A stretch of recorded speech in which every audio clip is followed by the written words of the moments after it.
Are you the strong hero type, with fighting to steal from the rich and give to the poor? Do you like to pick on your sibling by poking them a million times until they lose it?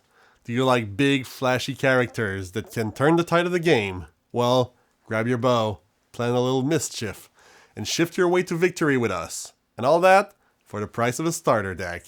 That's right, for around 17 US dollars, we're showing you a deck you can build, master, upgrade, and even bring to your local league to have fun with and compete in matches. Hello Inkspilled Glimmers, I'm your host Nick, and welcome back to Inkling Adventures, the series where we help players take their first journey into the world of Lorcana. Today, we're exploring the world of deck building with a starter budget version of Emerald Steel Flooborn. You ready? Let's take a dive.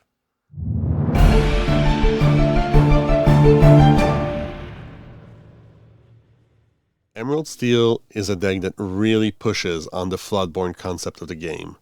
By using characters such as Robin Hood Sneaky Sleuth and Chief Bogo, you shift characters, dish out damage, and capitalize on that damage for big lore gains. The goal of the deck is to banish opposing characters by little pings, shift your targets for a lot bigger impact, and use the opposing character as resources for your own gain. Eventually, you get these massive questers down on the board and quest to the finish line. This deck has a lot of removal, some good evasiveness, and is one of the few decks we're proposing here that can actually deal with items.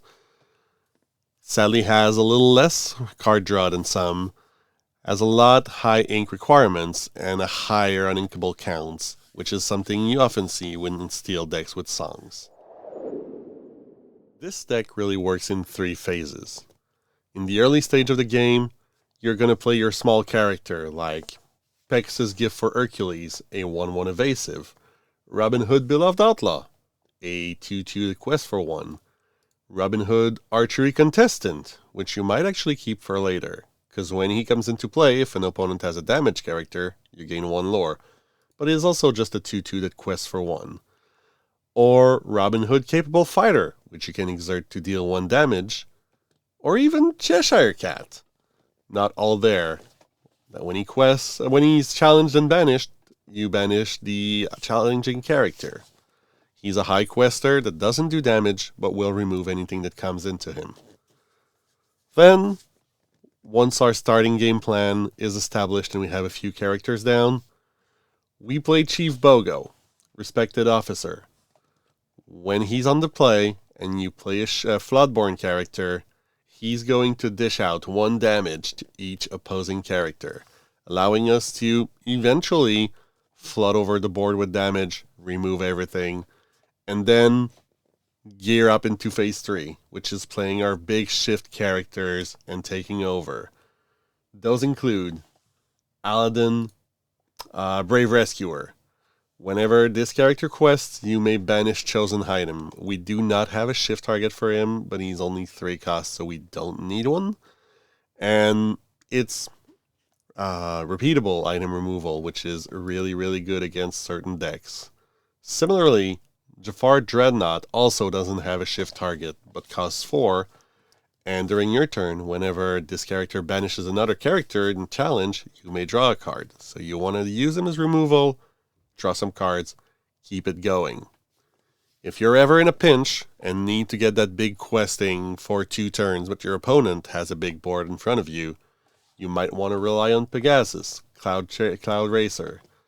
He shifts for 3, is evasive, and when you play him, if you used shift, all your characters gain evasive until the start of your next turn.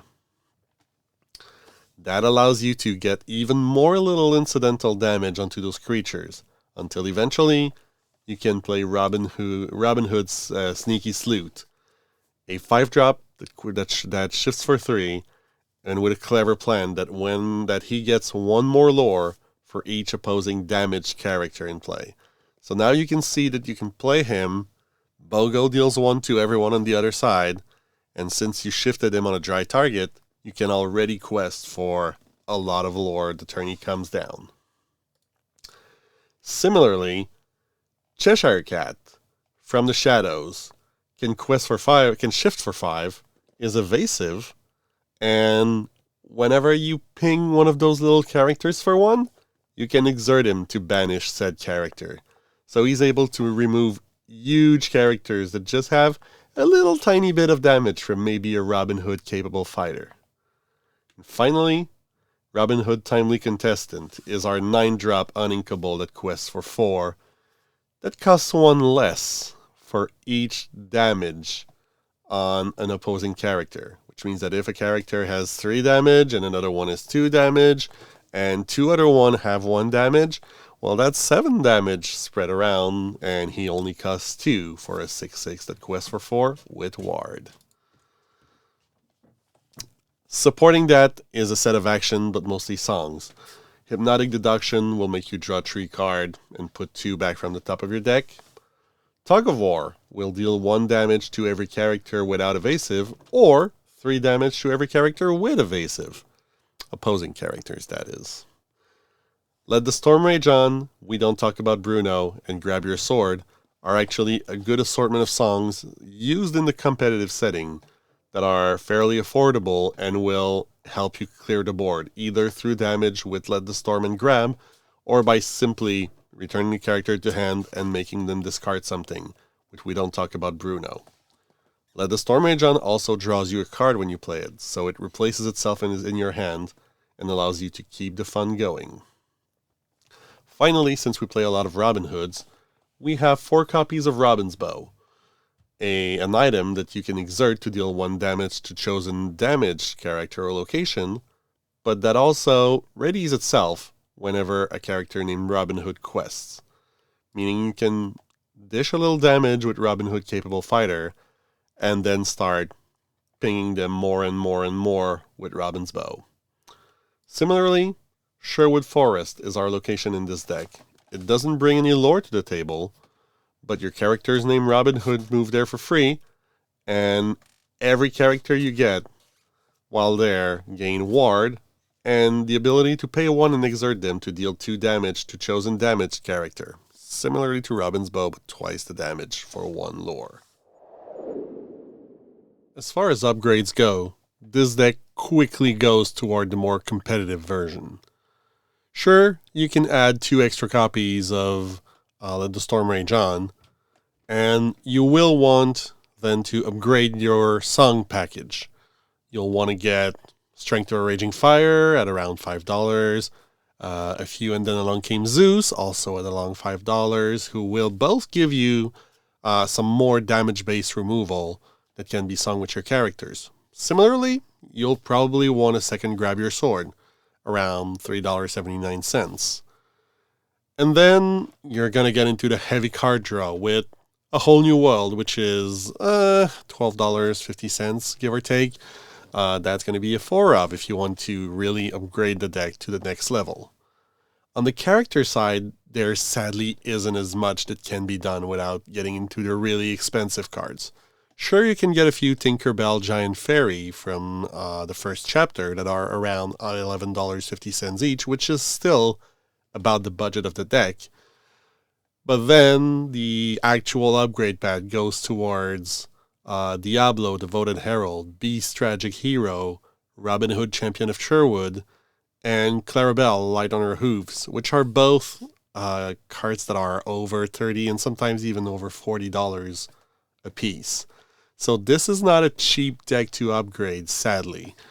However, those are all cards that are staple in that if you ever decide to invest in them, are going to give you much more purpose down the line to build bigger and better decks in multiple variations. We do recommend starting with the song package. It's more versatile. It's a little bit cheaper. Getting the Tinkerbells is a good Floodborn that is somewhat affordable even as a one-of. And then if you really like the archetype, if you really want a bigger, you can go towards those more expensive singles. Now, let's jump into the games and see the deck in action. Emerald Steel Floodborn is actually one of my favorite decks to play at a more competitive level. Here, we're going to see the budget version, playing against some kind of Ruby deck starting with Cravicon. So, They might have hard removal, but we're going to ping into that. Starting with Robin Hood on turn 1, this is a really great shift target at any level with our Robin on turn 5, Sneaky Sleuth, that can shift on turn 3. This is something we want to have a lot of, the targets for that. And when I said a lot of, I don't think I meant 3 of them, but hey, we have them. Might as well use them here. Aladdin coming down.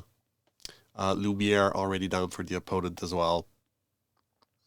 So Robin's Bow, which will deal damage, but only to characters that are already damaged. So doing nothing here, just doing a little bit of setup, as they are, because this deck is clearly a deck that's going to want to challenge us with Lumiere being in and the small Aladdin, basically telling us that the big one might be on the way in a turn or two. Here the ink, Queen of Hearts, which is a rush character. We don't have any target. They put it in the ink. It's totally fine with us. We ink, we don't talk about Bruno. And play Aladdin. So this Aladdin might be able to remove the Chromicon, allowing us to quest more safely. Whenever he quests, he can banish one item. Here, they play Hercules Demigod.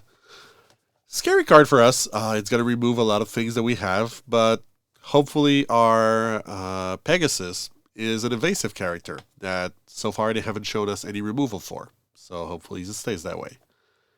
Here they play Dolores, draw a card from our Aladdin being exerted, and send their Hercules right into our Aladdin, but not before we remove the Chromicon, and it also removed their Hercules. So that's not too bad. Here we see the 4th Robin coming down and a 2nd Robin's Bow.